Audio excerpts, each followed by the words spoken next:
All right, let's just go there so it doesn't. It's pretty loud. Yeah,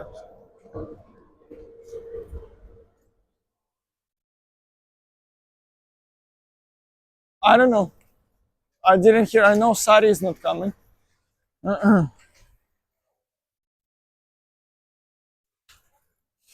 So it was difficult to figure out what I didn't talk about because I was as I was watching through the video, I was just jumping like through my notes, like from one part to another. So I might still forget something, or I will kind of add to something that I spoke about. So the thing that we didn't cover regarding the zoning on the court, which is we're using a lot. So as we were talking about like a neutral position, defensive, deep defensive position, right? There is also two targets where I very often refer to, which is like a big middle, which is, if you notice, it's farther than three-quarter court, right? Like it's somewhere around this area. Primarily we're speaking about like a neutral balls or defensive balls coming to this area. And there's also a target which is, so kids do not get confused, because sometimes they hit down the center and they say that, okay, I hit the big middle, like this target, and everything shorter than that, we started to call big trouble, just because it's like, I find it's opposite from big middle, right? This is something I forgot to talk about regarding zoning. Getting back to the shots, the thing we didn't talk about is return of serve. Primarily, we're speaking about the deep defensive position. So return in a deep defensive position, if you remember, if we count rackets, or not even counting rackets, count as much space as you have, like to go as far as you can to the bubble without being restricted to make a take back. There would be like a deep defensive returning position, and it would be a neutral or like close to the baseline returning position for both first and second serve, depending on your intentions, right? Second serve, sometimes you're into returning inside the court when you need to step in, and you can go as far as like three-quarter court to be able to return aggressively. Wanted to talk a little bit about return itself, what types of return we're primarily teaching. We're primarily going through the block returns, which is like a backspin block and topspin block, the one that we talk about. Should I demo it? Or everybody understand what I'm talking about? Roman, do you mind going to serve? Like serve a couple and yeah, take a couple ball, maybe 5-10 balls. It will be probably more comfortable for you over here, and I'll put the camera behind.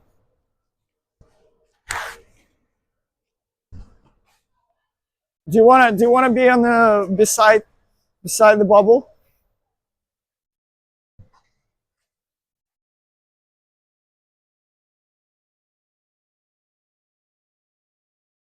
Roman, if you will be able to manage to do it on the forehand side of mine. Doesn't have to be super hard. So when it comes to block return, and in general to the blocks, we try to never stop the racket at the impact. We're going to talk about it like a little bit later when we will be reviewing different shots, but backspin block will not look like I'm just stopping at the impact. How we characterize block is the short take back and the short motion through, right? But it has nothing to do with stopping the racket at the impact. So let's say I'm in the neutral returning position for the first serve. I will not have enough I'll not have enough time, so I will be able to just go and block. If you were able to see, I had a very short motion before the impact, I had an impact, and I went through the impact shortly. If you have a video, you might even do like a slow-mo and actually see that after impact, my racket was still moving. And same exact way, top spin block. So the one that I'm swinging with my racket up, that's fine. Same exact idea. Short, impact, went through, ball has little if no topspin. Sometimes really depends on how much time I have, but intention is to create a topspin on the ball, right? Then we speak about the counter return. We was just doing it in the morning today. So for counter return, I will still have a compact motion, compact with a take back, maybe a little bit longer follow through, but primarily the difference will be in the acceleration through the ball, right? So I will still try to have a short compact take back, but as I'm hitting the ball, can I get another one? I didn't have it clean. As I'm hitting the ball, I'm accelerating rather than I'm just moving solid and stable racket through. I'm accelerating through. Let's try again. Same thing. Right? So short take back, acceleration through, counter. Technically, so many of those shots will be considered as the neutral ball, but for teaching this group of kids that we have up until like U18, it's much better for them to just recognize the difference whether they accelerate to get to the ball or they just block it, right? So then we very often speak about deep defensive position. I'm not sure how to catch it. Maybe over here. So deep defensive position, like returns, like block, will not really happen, because the reason why I'm finding the space behind is so I have time to swing. I have time for a take back and I have additional time for a footwork. So usually from here, I'm either gonna defend with height, defend, or I will return with height, or I will even swing on the return, but it's going to be not like a very aggressive target because it's hard to find over here. I will usually not counter punch, but I very often can send the ball with the same speed as the incoming serve. So if you can hit a forehand without hitting my phone, Josh, can you take a racket just in case if I'll miss so it doesn't, yeah. So over here, right, so I was in this case, there was no height. I was just trying to maintain the pace of the serve. But the general idea, so whenever you teach the return, I encourage you to teach both. Because as we see, the tendency in the last decade went from 90% of the people returning here, whether it's like a hard or clay. Nadal was one of the first ones who we were able to see staying far.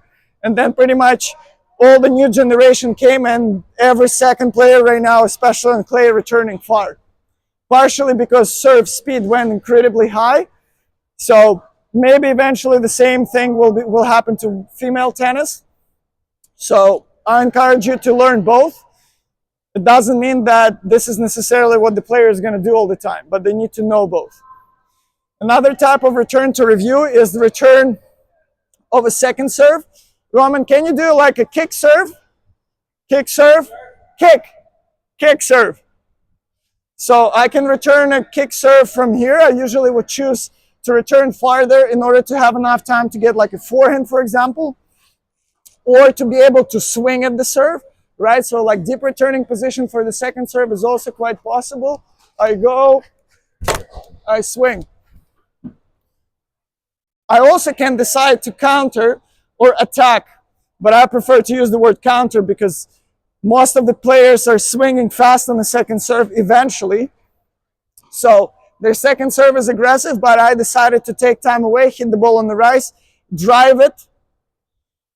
So this way, like counter punch, yeah, counter punch his second serve. So I will be inside the court and I will counter his serve or attack, whatever you're gonna use. Just be aware that there is more than one type of the returns. I'm good. Yes. What do you call the one that you hit low, second serve? How do I call it? That's a deep defensive position. Or you mean the type of return? I would say that was a neutral. I'll just hit the ball with the same speed. All I want you to remember that you do not want to try to block from here. If you went here and you're blocking, you pretty much give a huge advantage to the opponent. So it's a trade to make. You created more space in order for you to have time, but at the same time, block is no longer beneficial because you're gonna get punished immediately. So it's either neutral or counter, or like if it's a second serve, we can build return through the height, through the depth, through the, some people even smashing it down the line from here, which is, I wouldn't encourage anyone to teach that. Would you hit height from there For first serve, probably not more than once. I wouldn't say we're supposed to learn it. If you will return a first serve, if you want to return U12, I don't think U12 will be returning here. I don't think it will happen. This is something we talk about from starting from U14. I would say that would be fair to say those guys, boys, not even girls, those boys who have an early sparks. Let's say in the last U14 nationals, there was probably about, I don't know, every third boy was able already to serve a decent first serve. On indoor hardcourt, it might be the case, but U12 definitely not. Yeah, I wanted to talk a little bit regarding feelings, what we're teaching, like whether we're striking, we're pushing, we're guiding, we're blocking, as we talk a little bit about the block. We're rolling the ball on the strings. There is a lot of terminology I'm using, grab the ball with the strings. All I wanted to say that we have to be extremely careful which terminology we're using, because we do not want kids to believe that ball is actually spending a lot of time on the racket, where we can actually catch the ball and like guide it somehow. Like, I prefer, whenever you're talking about biomechanics with kids, explain them that we're striking the ball.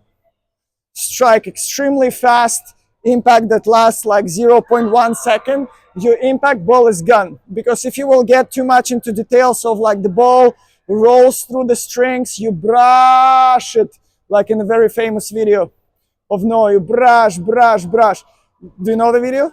You're smiling? Yeah. You gotta brush it, brush.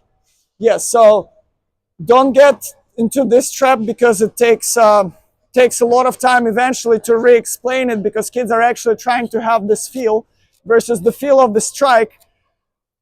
You almost can't really tell, like it feels like it's a feeling that you had before and the consequences that you see after. Strike is such a quick action, right? And during this action, we're supposed to manage to move the racket low to high, or through, or so on and so forth. Regarding guiding, we do not guide forehands at all, ever. Not a single one. We do not guide forehands. Forehand, it's a rotational shot. It goes like this around. We never guide forehand. So forget about it. We can sometimes guide like some backhands. Some shots we can guide. It's not a strike. It's more like a push feeling. But the forehands we do not guide. Just please do not use this terminology for forehand, just because it confuses kids. Yeah. So striking, pushing, pretty much. We can have a beautiful swing if we're not accelerating the racket through. It might appear like a push, and it might feel like a push, so we can use that. We also can use push for hitting a little bit too early. It might feel like a push. Hitting a little bit too late also might be feeling like a push. Feeling too far away. So pretty much anything outside of a striking zone, the one that we talked about in the last session, and everything where acceleration did not happen, would be already more like a push. Kind of coming back to return example, I can have an intention to counter, to have a short take back and counter, but in the last moment, service coming to my body, and I go and I'm able just to like kind of push it through, because I cannot accelerate. I didn't manage the timing for that. Does that make sense? Another extremely important thing, please, we do not create topspin by hitting like this. I'm not gonna point the fingers at, but I constantly see coaches in our home environment teaching to hit topspin like this. That does not happen, even a little bit like that. The process of creating topspin is to go low to high as you're hitting the ball with this racket face. You might confuse it with the slice, where we use both. We use our racket path, and sometimes we can use our racket face a little bit open, primarily on those like low balls, because like just racket path sometimes is not enough, so we open up a little bit the racket to create more like a backspin. But on the forehand, this might create a little bit extra feeling that you have a topspin, but it will restrict you to lift the ball.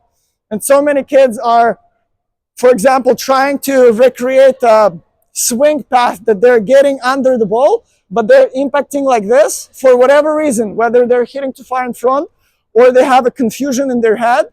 They're hitting like that, and ball is not going up of their racket. And then they feel that your comment is unfair because you tell them, lift the ball, get under the ball, and they say, I'm getting under, but ball does not go up. So that's the reason why. Even a little bit like this, that's the reason why. So please, same thing on the backhand. Also, most of the time at the impact, racket would look for topspin. Racket would look like this. It's not going to look like this unless you're hitting a drive. If you're hitting like a heavy ball or a topspin drive, racket head is higher usually than the tip of the racket. You understand what I'm talking about? Right? Extremely important. What I was going to say about the swing path. Another trap that very easy to fall into is teaching to correct the follow through without making attention to the impact. Follow through is a consequence. It's a consequence of what happened at the impact. If you're seeing the follow through that looks not like you want, you do not address it like, oh look, make the follow through different. Realize what happened at the impact. If you do not understand, ask other coaches, go ask me, ask whatever you think is a good source of information. What potentially can happen at the impact or before the impact that can give me like this kind of follow through. I'm a big fan of a solid, consistent follow throughs in terms of do not make it like too wobbly, too kind of softly, too, I don't know the right word for it, like too casually. I prefer to have a solid follow throughs because solid follow through will pretty much tell you how successful you were at the impact, right? So if I finish like that, it probably tells me something. What does it tell you, Kieran? If you finish like that, what happened at the impact? You didn't go through. For what reason? That's right. For what reason? I probably were late, right? I would not be like hitting here and going like this. It just will not happen. Even my shoulder hurt just to show it, right? So this is kind of a quick example, right, of how it works.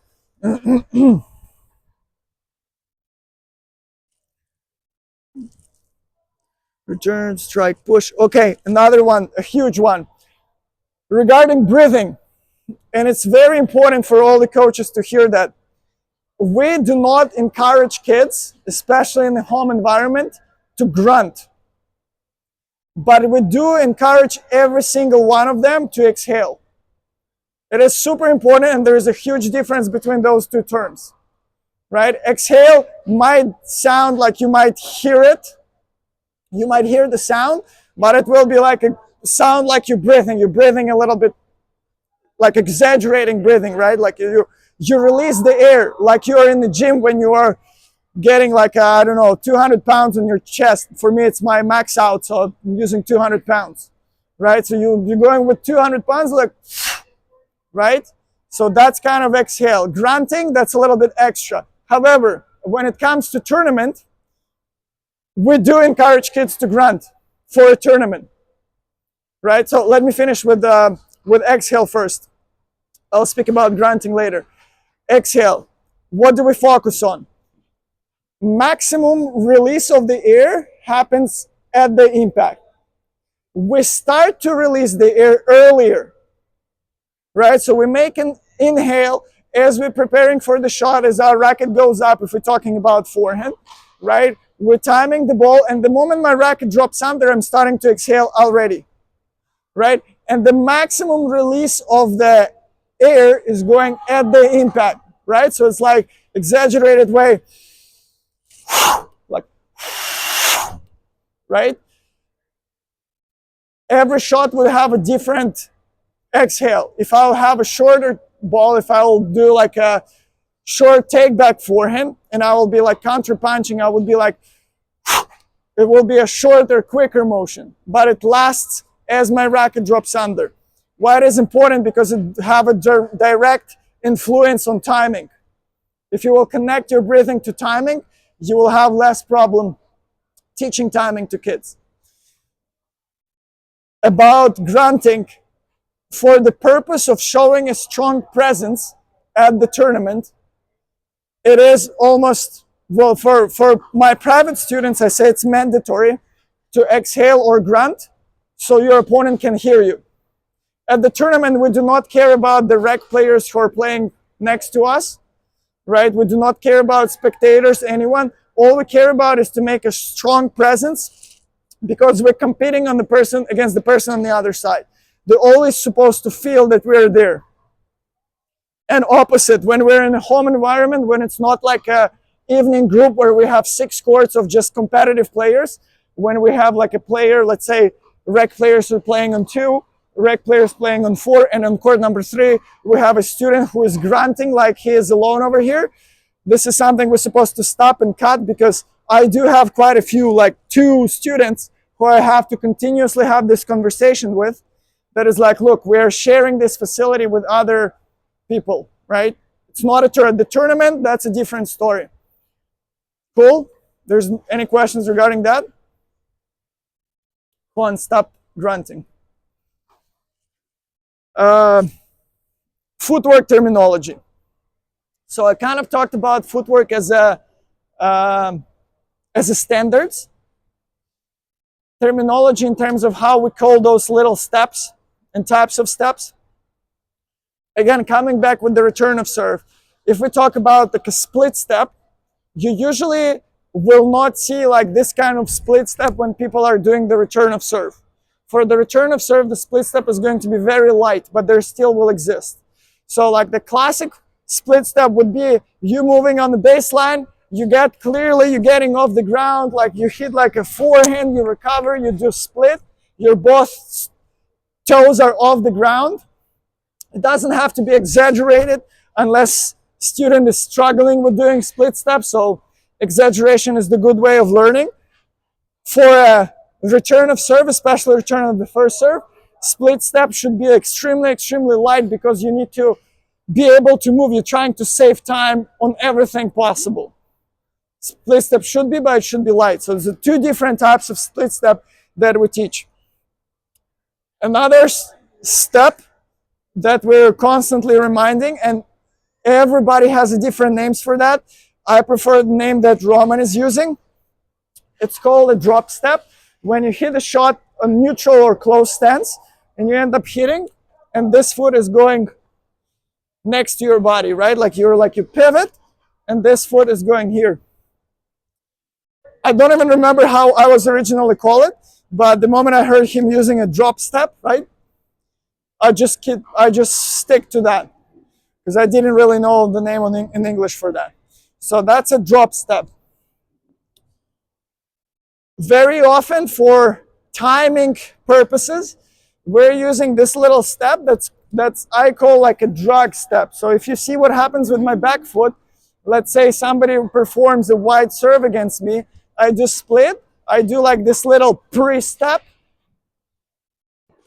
and in order to wait to kind of break my body, I will do this like drag step into the drop step, right? So it's like split, pre-step, drag, hit. So like to break it down, just this simple motion, there is like 3 different terms that we're using, and when we're breaking down learning, we're supposed to understand which one is happening for what, right? So this drag one would happen for like breaking my body and timing the ball. Drop step usually would happen for a better recovery. Light split step would happen for the sake of saving time. Right? Every step has a purpose. Same thing with like crossovers and types of crossovers. I usually remind it in the morning practices whenever we do footwork drills. Footwork drills, fitness. But it's useful to remind it again. Whenever we recover and kids are finishing the shot within the singles line, we want to teach the habit of doing crossover shuffle to recover. Right? So I come from the center, I go hit the shot, and I finish within the single squirt. I'll go crossover, shuffle to recover down the center. If I will be farther than this, somewhere between a singles line and a doubles alley, I will not want to use crossover and double shuffle. I would like to use two crossover shuffle. Right? If I'm farther, I'm going to go crossover, crossover, shuffle. I went farther than the center, but I'm also 6'3", and we do not have any kids 6'3", at least yet. If we're outside of the doubles alley, our crossover will turn into a straightforward run, because if we get to defend from this position, I will usually cross over and I'll get into running. So this is exactly where crossover goes from facing my opponent into my hips facing my opponent into crossover, where my hips are facing the direction we're going to run. Simply because the chances that my opponent is not going to head to the opposite corner are slim. So I don't even think about doing a split step or something. I'm trying to, as efficient as possible, run and cover the open court. Coming back to footwork standards, important to keep in mind that crossover, if it's a good quality crossover, it should cover a lot of space, same as shuffle. So for example, even though we teach kids crossover shuffle over here, for my size, if I will do efficient crossover and official shuffle, I'll finish it from here, right? I'll do crossover, shuffle, and I'm at the center. Big steps, big shuffles, big crossovers, without getting too much of the ground. This shuffles is a track and field shuffle, where the feet going to each other when we're getting off the ground.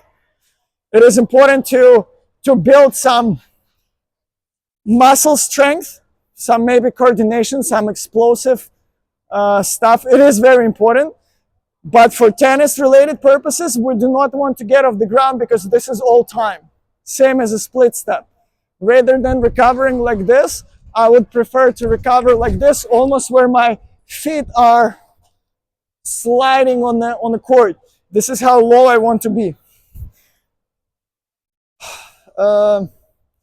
Footwork. For the short balls, forehand and backhand, very often we're using a double rhythm step. It's called also double shuffle. There is also another name I've heard recently, but I forgot. So I stick to double rhythm. When the ball is coming short to me, Roman, can you send me some balls? Just take like 5. Send me some balls, yeah. Oh, well, stay here for a second. I guess I'll start speaking from that. When we get to deal with any type of shots in tennis, a perfect scenario, our body does not move anywhere as we hit the ball. We're fully set. So if I have time to get behind the ball and hit the ball while my body is not moving to the right or forward or back or to the left as I'm performing a shot, that's a perfect scenario. Because I'm playing advanced level of tennis, my opponent is forcing me to hit and move at the same time. So as the next best option is to slow down as I hit. So I hit the ball, I slow down. I'm gonna show it later, but I just want you to listen to. I slow down as I hit the shot. And the worst scenario, I'm in the full run at the full speed and I'm hitting as I'm running. That's the worst possible scenario. And I want you to keep it very, very open and understand that at all the levels of tennis, I desperately trying to always be set. So whenever you have a chance and you go and you run through or you slow down your body instead of being set, you're not doing better. It is not a progression of like, oh, I hit while being set, let's progress into me hitting while I'm running. It will just happen more often as the level will go up because my opponent will give me less time. But the moment I have time, I'm fully set. I want you to understand it because there is a big confusion happening where people just barely learn how to be steady and balanced as you hit, and they're already learning how to run through. No, we're trying to avoid it at all costs. So, speaking of double rhythm, I'll be right now speaking about that. So, often I'm in scenario, Roman, feed me like a ball to the service line. Around service line, yeah. So I would go bounce around service line. Yeah, so I would go hit a ball. My opponent hits me something shorter. So I will hit the ball. My opponent hits something shorter. And I go and I hit this ball to attack. Who were able to see whether I got set, whether I slowed down, or I ran through, except for Kieran? Look, did you notice what I did on this one? Your personal judgment. Because only he can confirm because he has camera. I went through it with my body, right? I didn't get set. Did I perform the shot? Yes. What would be ideal scenario? Did I have time? 100%. I had time to get set and still had the ball above my like, I don't know, chest height because I wanted to drive it. So in that scenario, in ideal scenario, I will hit the ball, I'll have the shot, I will go, set, hit, and then I'll probably move forward. Arguably, and I had some arguments already with some coaches who say, why would you wait if you would go and hit like on the run and you will transition to the net sooner? And here is the deal. To run and hit, it's challenging your timing more. Timing is a big part of the quality of the shot. You hit a little bit farther to the right, a little too far, a little too close. Even if you didn't miss, the quality dropped. You're covering for this extra step that you were not able to make because you didn't run through. You got set and you had a perfect strike where everything linked in and the ball went extremely solid, rather than risking on this kind of ball that sits for you. You're winning that, like you're supposed to be winning that 9 out of 10. Instead of missing it, just get set, produce a better quality ball, and be like just one step behind than you would have been if you completely ran through. Your quality will cover for the lack of this extra step. Do you understand what I'm talking about? Right? So here where double rhythm is coming. One of the ways to kind of cheat with this would be a double rhythm. If I run and I feel like I do not have enough time to get set and I need to slow down, this is where the step appeared called double rhythm. So I swing the ball, I go to hit a short ball and I do shuffle, shuffle, hit. By the way, I didn't hit it clean. So shuffle, shuffle, hit. With this double shuffle, we're able to slow our body down and create a better quality impact compared to slowing down. So slowing down like this and eventually getting, so it's like double, 1, 2. Slowing down like this is more efficient, where people find it more efficient than running to the ball and slowing down like this with from right to left. So this could be used as a progression. You learn double rhythm first, then you can start learning right and left to slow down through the shot. Make sense? Roman, probably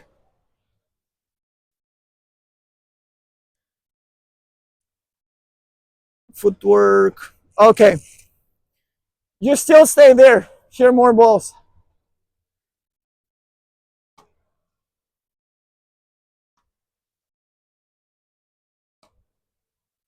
Another term that I very often use for getting set to the ball is a final set and preset. So preset, step, and a final set. How do you understand that before I start showing? Like, do you have any idea, Juan, what that might be? Preset and a final set for a ball. Yes, correct. So I will originally get, let's say, it's not exactly how I show, but I think probably that would be efficient way. So I have like a certain area where I would like shot to be executed, where I would like to strike. So I will get as close as I can to this area. Very well know that I will need more steps to get to the ball. It's just I want to be ready already here because I'm playing on clay and ball can bounce a little bit not the way I expect, right? So I would say same thing around the service line. So I go. Was that clear that I had several preset steps before the final set? I can also be successful without it, right? I can go and I will, without doing that, just make a setup and hit. It is more energy efficient, but it's not helping you with having a better timing. And we're all about maximizing our chances to have better timing because it's a super important thing. Preset, final set. Did I forget anything regarding footwork? For sure I did, but I will move on. Roman, I'm good, thank you. Grips. Regarding grips.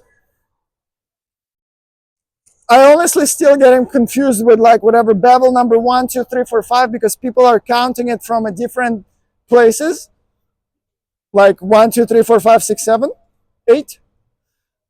I always refer to the grips with this index knuckle, and I also find that kids are not getting confused whenever you're referring to this knuckle being in a certain bevel, right? So we have, if we're speaking about forehand, we have like open type of grips, which is like a continental, where this whatever, I think this is where bevels are starting to count. Who knows? Is that where we start counting? Here. Top bevel. Top is 1. Yeah. So the continental would be 2. Bevel number 2, yes. So for kids, again, even I'm getting confused with numbers, and I'm not very good at numbers. That's why I'm tennis coach, right? So knuckle on, you're clearly showing to the kid on this diagonal, this narrow bevel, continental, right? So it's an open forehand grip. Fortunately, only Josh is using this one. Next bevel, the white bevel, Eastern grip. Easter. Happy Easter. Eastern grip. Another bevel, it's not yet semi-Western. It's exactly in between, which is you're just sliding a little bit towards, oh, I actually have a nice thing in my racket. It has like those little holes in it. A lot of people are not holding quite semi-Western, not quite Eastern. What I believe, the first person comes to my mind is Alcaraz. I feel like he doesn't hold the straight Eastern and not semi-Western, just like right in between. And the little bit next is going to be a pure semi-Western. So, and this is another reason why I don't like to use like bevels number 1, 2, 3, and 4. You just like keep sliding. You know the main ones, which is like Eastern, like semi-Western, Western. And then like there is a lot of times people are using something in between. Because also sometimes even with the model of the racket, some brands have a little bit different sense of a grip. So like somebody with like playing with had like in between Western and semi-Western and getting a Dunlop racket and feel like, oh, that doesn't sit that way. I have to consider either going Western or semi-Western. right? Like as long as we're aware what it is. So I'll continue. So this diagonal would be a semi-western index, in between a little bit turn in between western and semi-western, something what I believe, it's arguable, what I believe Djokovic is using. Then it's going to be western, and then some people using even farther away, which people call heavy western grip. Fortunately, we do not have a heavy western grip in our facility. Nevertheless, regardless what grip are you using, this is how your racket looks at the impact when you're hitting a forehand. This is not western grip impact. Impact for the racket looks still like this. Whether you're hitting continental, trying to hit the top spin like this, which is actually, I was trying the other day, I'm pretty good with it. Eastern, racket face still like this, still below the ball when you're hitting a top spin. Heavy western, the racket's still like this. So regardless how I'm going to grab my racket, well, that's painful, right? My impact will still look the same. Some grips obviously more benefiting like motion up, like a western grip. It's easier to go up on the ball. This is where you're seeing a lot of balls that being like this overly spun. This is where understanding that we do not go higher than heavy ball in the range is important, because with western grip you will always fight with kids over spinning the ball. It doesn't create any movement on it. And opposite, with an open grips, it's very easy to go through and it's very hard to create topspin for some. So keep that in mind.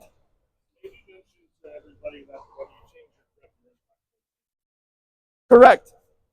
So I like to make lessons on clay, and also suggestion, if you do get technical sessions with students, do them on clay, because on clay you can draw, right? So if that roughly going to be my forehand, see I'm drawing a circle, and I like to draw like a little line like this, because the start goes over here and then it goes on a circle. So if I would be hitting with Eastern grip, my perfect, I would say, like the best outcome of my strings is going to be, let's do the relation to my front foot. Let's say my strongest shot is going to happen whenever I'm going to impact the ball where my front foot is, or slightly in front before, right? It starts with still slightly bended racket. Do not try to start with extended racket. You will just develop a lot of mental issues and shoulder problems, right? So you start, and then like as you go through with this grip, you would want to have like an extended arm as the ball already leaves the racket. So you have this little space, this, to create the fastest possible outcome. As the grip goes towards closed grip, this impact shrinks and shrinks. This impact gets closer to you. So in the relation to my front foot, if that would be the perfect impact for Eastern grip, that would be already somewhere from semi-Western for like Alcaraz's grip, let's say, between semi-Western, and like with Western, it's going to be almost like here, the perfect impact. Perfect in terms of like now, not only I can go low to high, I can actually go through a little bit over here. Because if I'll ask a Western player to hit an impact over here, this is usually where racket's supposed to start moving here. And you're asking a player to go through, it creates a lot of dissatisfaction, a lot of even injuries, and it does not create anything good with the outcome. Ball is not going to go far, right? Is that understandable? Is that something what you wanted to mention, right? Good question. You sound like a smart person. No. I know. Good fake. Good fake. Of course, I forgot about footwork. Serve. Primarily, we can name a lot of stances, but primarily I would like to stop on 3, which is a platform stance where I get off the ground, where my both feet are separate, preferably at least shoulder width or farther, but like not here. I'll explain why whenever we're going to speak about the serve more. So platform, pinpoint, where your foot eventually gets closer than your shoulders apart, right? So this is my shoulders, I guess. Well, I'm way too optimistic, right? My shoulders is here, right? I'm not that big. So my shoulders, pinpoint would be anything already closer than my shoulders, right? It doesn't necessarily have to be next to it. But here's the third type that I'm speaking about, and I call it the hybrid. It's any kind of combination in between those two. Why? Because very often we find someone who using a platform stance, but they actually get off the ground, happens here. I'm not sure if you saw that. It's even pictures. I believe Djokovic was the one who was doing that. I not believe, I'm 100% certain because I was trying to copy that. So it's like getting off the ground happens from that position. Hybrid. Somebody like who's doing here and going over here into platform. It's kind of like a pin, but then in a platform. So whichever is not in a platform and whichever is not as in a pin, it's like a hybrid, just to call it. And if you want a name, offer your names. We can add it. But as of April 28, 2025, I offer to use only three types. Right? Any questions regarding that?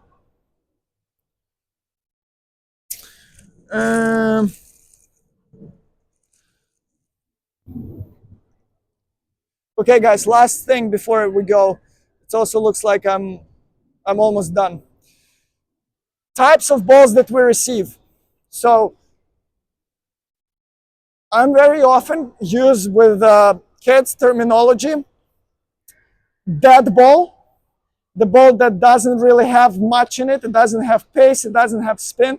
It could still kind of move towards me, but it's a very, very weak ball that doesn't have anything behind it. There's no force behind it. There is nothing that can make me get in trouble. So it's like a dead ball.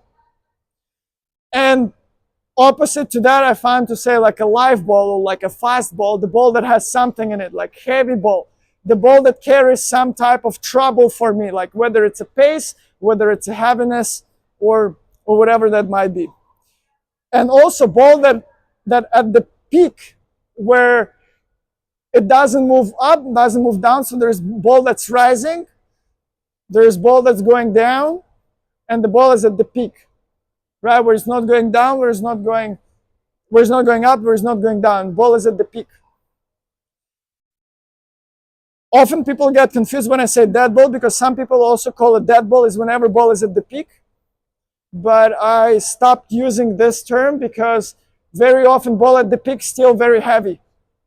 So because there is a lot of drills that dedicated to like racket head speed, they call dead ball drills. I just stick to calling those balls dead. So I would say that would be example of a dead ball, right? It doesn't have anything in it. Like with the backspin high ball, dead ball. If I'll go and I'll have this on the ball, this ball already, even though for a good player it's not a huge trouble, but still it's not a dead ball, right? Why it is important to differentiate those, because our approach to what kind of shot to select will be really dependent on what ball we're about to hit.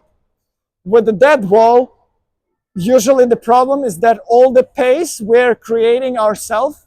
There is no such a thing as a trampoline effect whenever ball is coming like dead ball, because we do not get anything from the other side. So everything we have to create, we create on our own. And it's a little bit different approach, mental, footwork wise, racket head speed wise, to hit this dead ball rather than hitting a live ball. Does that make sense? Cool. Last thing I wanted to talk about, it's not a terminology, is in general regarding the disaster that we have with balls, where every other morning, I personally show up one of the earliest for the morning session. We have a bunch of balls under the curt, like over here, like this, where somebody needs to sort it out, which is for some reasons I believe that I'm this somebody the most often. The most likely it's gonna be me who's gonna take it and gonna sort it out or trash some balls. So Even if you forget it once, make sure you're doing it before sessions and after sessions. Same as picking up balls after sessions. Some of you having a late sessions at night, like you're finishing at 9, I understand you're tired, you want to go home, but then the next coach that comes in the morning picks up like whatever. It was almost like a racket of balls the last time I was complaining about it, where there's like a literally 30 balls behind the fence on the hard court. There wasn't picked up. And we're struggling with balls. We're looking for more balls, always looking for better, for newer balls, not worn out, but we need to take care of it. Same as equipment. Very often, we use the equipment, okay, and lines, we throw them away, okay, let's continue the lesson, and then lesson is over and everybody leaves. And those lines are always everywhere. So for example, did you see an orange ball session here happening? I didn't, but the orange ball is there. Right, so it's a constant issue. I'm not necessarily saying it's you. It's a lot of the times it's recreational coaches. A lot of times it's Juan. I do know that, but please make sure this is our home environment. This is our face, right? Recreational players come. They certainly complain about how dirty the bubble is, how dirty the courts are, but this is something that out of our control. Except for, like, I don't know, drinking coffee on the court and spilling it on the court, that's yes. But what's in our control is the equipment and balls. So please keep the place tidy and clean. Right, Josh? Thank you. Any questions that appeared so far regarding terminology before you'll go? Roman, so next Monday, we don't have anything. 2 weeks from now, it's going to be an ITF event here. I would be here on site all day because it's a first round of main draw. Probably I will be watching match at this time.